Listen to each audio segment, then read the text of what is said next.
নমস্কার দর্শক বন্ধুরা, আমি সৌরভ আর আমাদের ইউটিউব চ্যানেলে আপনাদের স্বাগত। আজকে হচ্ছে 11ই ডিসেম্বর 2023। আমরা আজকে এসেছি নিউ টাউনের হস্তশিল্প মেলাতে। আমাদের ইন্ডিয়া ট্রিপে আমাদের অনেক জায়গা তো ঘোরা হলো, অনেক কিছু খাওয়া দাওয়া হলো, কিন্তু একটা জিনিস যেটা আমার খুব পছন্দের এবং মিস হয়ে যাচ্ছিল সেটা হচ্ছে মেলা। আমার মেলা ঘুরতে প্রচণ্ড ভালো লাগে। মেলার জিনিসপত্র দেখা, খাওয়া দাওয়া, নাগরদোলা চড়া, এসবগুলো ভীষণ ভালো লাগে।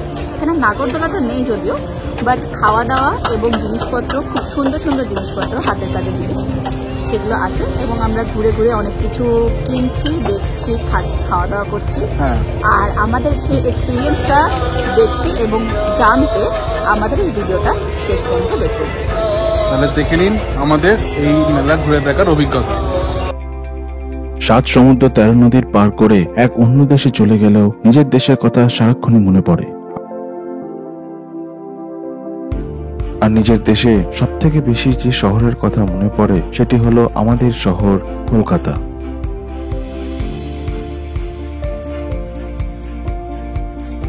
এই শহরের অলিতে গলিতে ছড়িয়ে আছে আমাদের বহু ফেলে আসার স্মৃতি।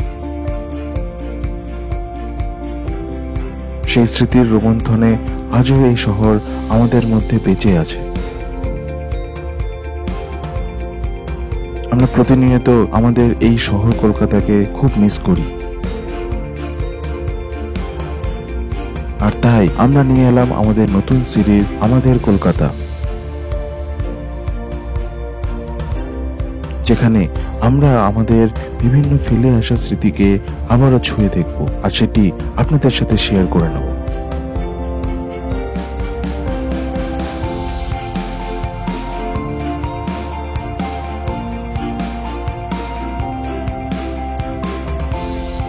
আর এই সিরিজ আমরা শুরু করতে চলেছি আমাদের শহর কলকাতার এক অন্যতম প্রধান মেলাকে দিয়ে, হস্তশিল্প মেলা। চলুন তবে আমাদের কলকাতা সিরিজের প্রথম পর্বটি শুরু করা যাক।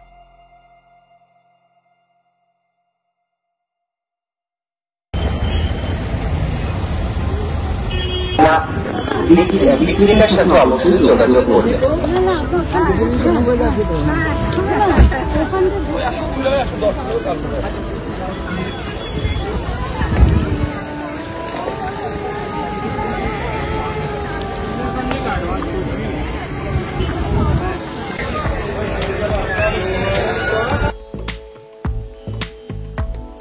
প্রতি বছর শীতকালে বাংলার বিভিন্ন প্রান্তের শিল্পীরা ইকো পার্কে এই মেলা প্রাঙ্গণে হাজির হন তাদের শিল্প সম্ভার নিয়ে।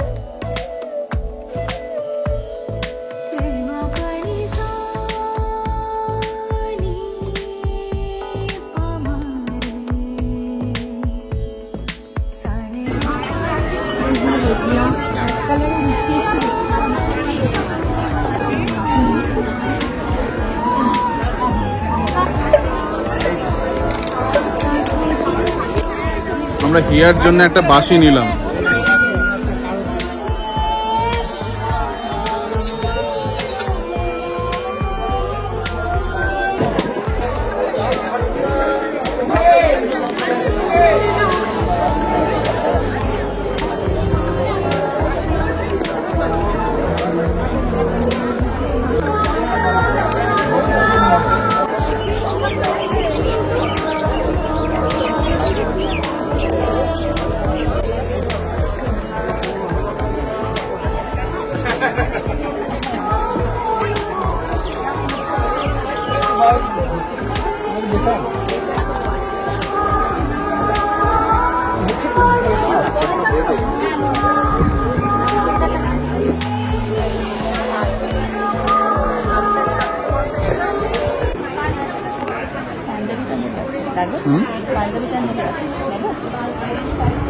আপনি কিভাবে ক্ষুদ্র শিল্পে ব্যবসা করে সংসারের হাল ধরবেন এবং জীবনের ওঠা পড়ায়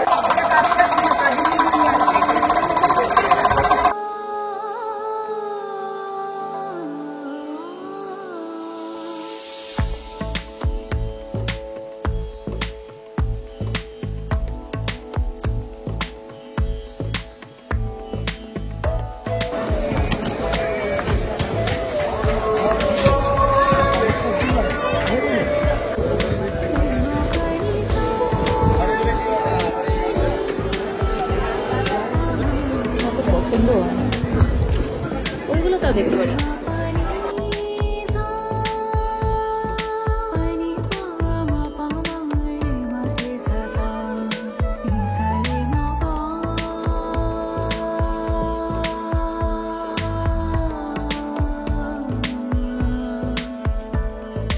আপনি হস্তশিল্প মেলাতে নানা ধরনের ঘর সাজানোর সামগ্রী, জামা কাপড়ের সাথে সাথে দেখতে পাবেন বাংলার বিভিন্ন প্রান্তের নানা ধরনের সমস্ত লোভনীয় খাবার দাবার, যা দেখে আপনার জিভে জল এসে যেতে বাধ্য।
এখানে ভিড়ও আছে।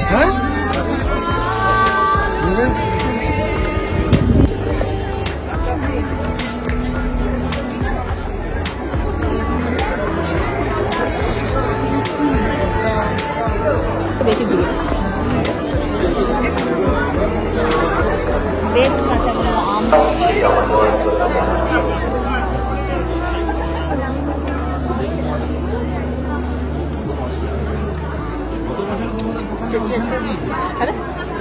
এটা 250 দিও।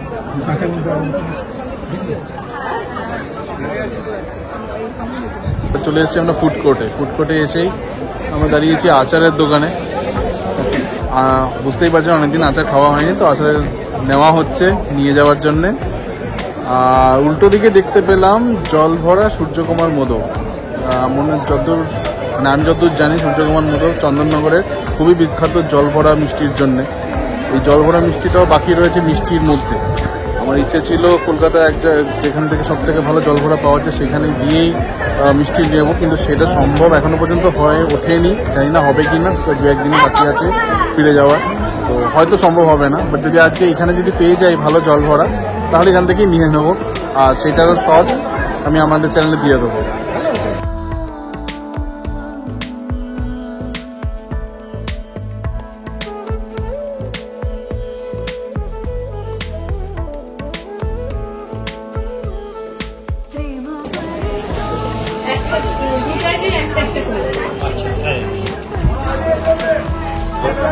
স্টল থেকে আমরা নিয়ে নিলাম জল ভরা সন্দেশ।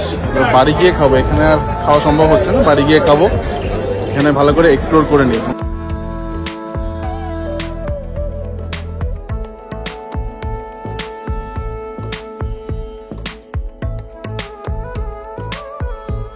নবদ্বীপের একটি স্টলে দাঁড়িয়ে বললাম, দুজনেই মানে সুবর্ণা জেনারেলি মিষ্টির কথা বলে না, বাট সুবর্ণাও বললো যে এটা মিষ্টি খাবে। আমার স্পঞ্জ রসগোল্লা ওটা পছন্দ হয়, এই নরম রসগোল্লাটা আমার দারুণ পছন্দ, যেটা জেনারেলি দোকানে খুব একটা পাওয়া যায় না, একটু মফসলের দিকে গেলে তবে পাওয়া যায় বা কেউ বাড়িতে বানানো যায়। এটা এক্স্যাক্টলি সেই রসগোল্লা, অসাধারণ লাগে। রসগোল্লাটা সত্যি খুবই ভালো ছিল, সুবর্ণা যেরকম বললো দারুণ খেতে।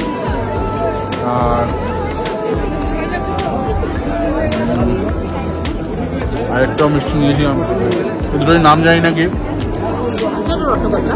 হ্যাঁ, এটা তো রসগোল্লা ডেফিনেটলি। আর একটা কি, তবে রসগোল্লা এটা কিন্তু চিনি রসগোল্লা বলে তো মনে হলো না। রসগোল্লা জিজ্ঞেস করিনি কি নাম, এতই ভালো লেগেছে যে গিয়ে নাম জিজ্ঞেস করে এলাম। একটা হচ্ছে ছানার টোস্ট আর একটা হচ্ছে গুড়ের রসগোল্লা, যেটা ভাবছিলাম চিনি রসগোল্লা তো নয়, ওটা গুড়ের রসগোল্লাই, অসাধারণ খেতে। তার সাথে সাথে আমরা নিয়েছি এখানে নবদ্বীপের স্পেশাল ক্ষীর দই। তবে সব থেকে বেশি ভালো লাগছে আমার যে একটাই বাকি ছিল, মনে মনে একটু খারাপই লাগছিল যে জল ভরা হয়তো খেতে পারবো না, না চন্দননগর যেতে পারলাম, না কলকাতার মধ্যে যেখানে সব থেকে ভালো জল ভরা পাওয়া যায় সেখানে যেতে পারলাম, তো ওইটা হয়তো মিস হয়ে যাবে, তো সেটাও হলো না। থ্যাংক গড এইখানে হঠাৎ করে দেখতে পেয়ে এখানে চলে এলাম, আর এখানে এসে এই দুটো খাওয়া হয়ে গেল।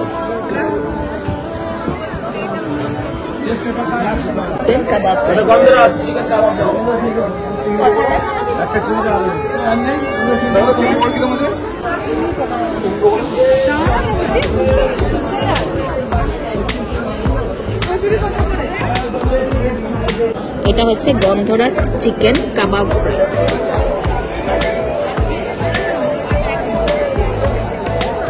চার পিস চিকেন দিয়েছে, যেটা গন্ধরাজ চিকেন কাবাবটাকে আবার একটা ব্যাটারে ডুবিয়ে ফ্রাই করে দিয়েছে, তার সাথে দিয়েছে টমেটো সস আর কাসুন্দি।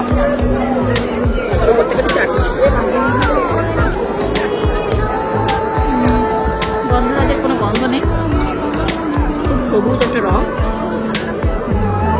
মানে বোঝাই যাচ্ছে যে রং দিয়ে করা, কেন চিকেনটাও সবুজ হয়ে গেছে, এতটাই সবুজ। খুব অসাধারণ খেতে নয়, পকোড়া টাইপেরই খেতে, ঠিক আছে। এটা খুব একটা ভালো লাগলো না যদিও, আগেরটা যতটা মানে সুপার হিট ছিল, এটা ততটাই সুপার ফ্লপ টাইপের হয়েছে। ঠিক আছে, আমাদের ব্যাক টু ব্যাক মিষ্টি খেয়ে একটু ইয়ে হয়ে গেছিল, মুখটা একটু বেশি মিষ্টি হয়ে গেছিল, একটু নোনতা। সুপার গ্রেট এটা। আমি যেটা বুঝতে পারছি এখানে না বেশিক্ষণ দাঁড়ানো যাবে না, তার কারণ হচ্ছে কি যত কিলো ওজন আমরা এই 1 মাসে বাড়িয়েছি, এখানে বেশিক্ষণ থাকলে তত কিলো একদিনে বেড়ে যাবে। মানে ভালো হোক খারাপ হোক কিছু না কিছু তো টেস্ট করতেই ইচ্ছা করবে। দেখতে পেয়েছো? ওকে, তাহলে এবার মোমো হবে।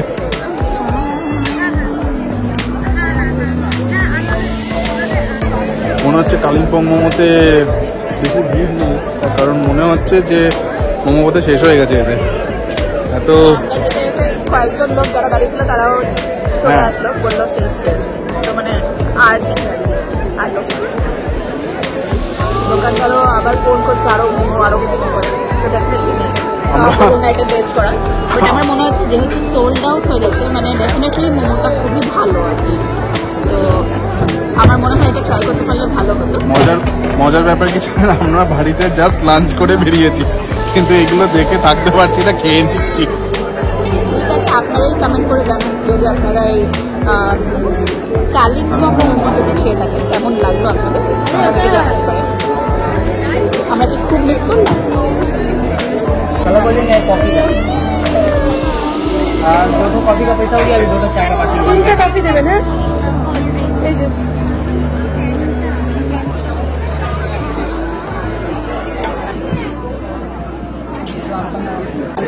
অনেক কিছু খাওয়ার পরে এবার ফাইনালি আমরা ড্রিঙ্কসের দোকানে গেলাম, সেখান থেকে আমরা নিয়েছি একটা আম পান্না, সেটা হাফ খাওয়া হয়ে গেছে, ভেরি সরি ফর দ্যাট। আর এটা হচ্ছে মশালা গোল। মশলা কোল্ড ড্রিঙ্ক অ্যাকচুয়ালি আমাদের দোষ নেই, কারণ মশলা কোল্ড ড্রিঙ্ক আসতে বেশ টাইম লাগছিল, সেই ফাঁকে আমরা কি করবো তো সৌরভ, আমরা না, সৌরভ ওয়েট করতে পারি, এই হাফেরও বেশি খেয়ে আর আরেকটা হচ্ছে মশলা কোল্ড ড্রিঙ্ক, তো এগুলোই খাচ্ছি আপাতত।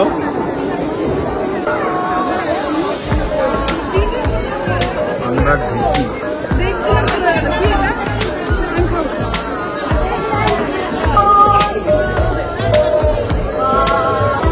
আমাদের কেনাকাটার মধ্যে বেশিরভাগই হয়েছে খাওয়ার জিনিস।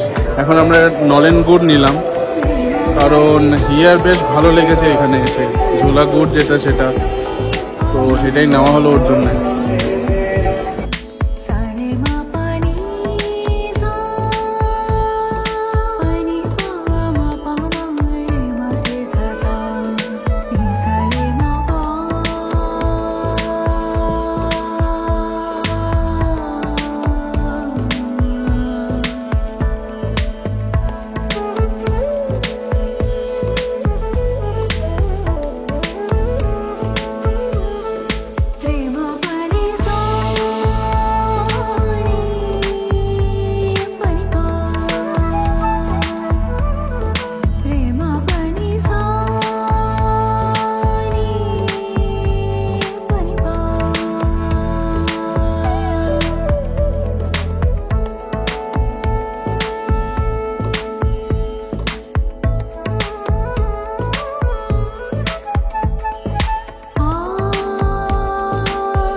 আমরা আগের জায়গাটা থেকে জাস্ট রাস্তা ক্রস করে উল্টো দিকটাতে চলে এসেছি। সেইখানে অনেক জিনিস রাখা রয়েছে, তবে দেখে মনে হচ্ছে যে এইখানে মেইনলি ফার্নিচার বা একটু বড় সাইজের জিনিসগুলোই রাখা আছে, সেজন্য এখানে কোনো স্টল নেই, ওপেন এয়ারে জিনিসগুলো রাখা আছে।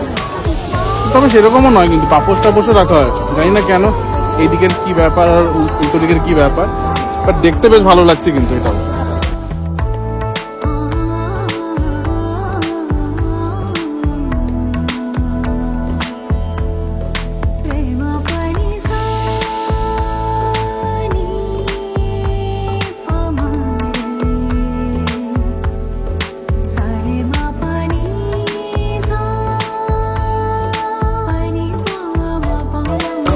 আমাদের হস্তশিল্প মেলা ঘোরা হয়ে গেছে, আমরা এখন ফিরে যাচ্ছি।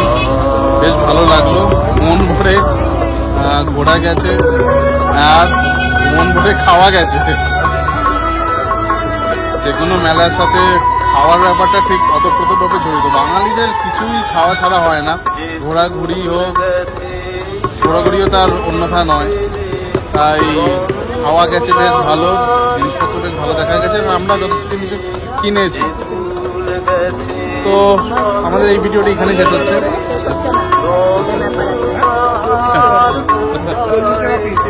এটা আমি কেটে দেবো।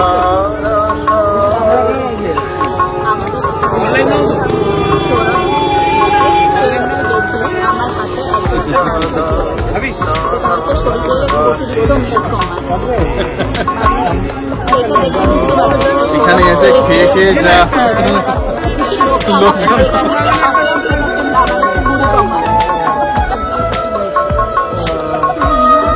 বছরে একবার এসে এটুকু তো করতেই হবে না, আবার তো গিয়ে কমে যাবে।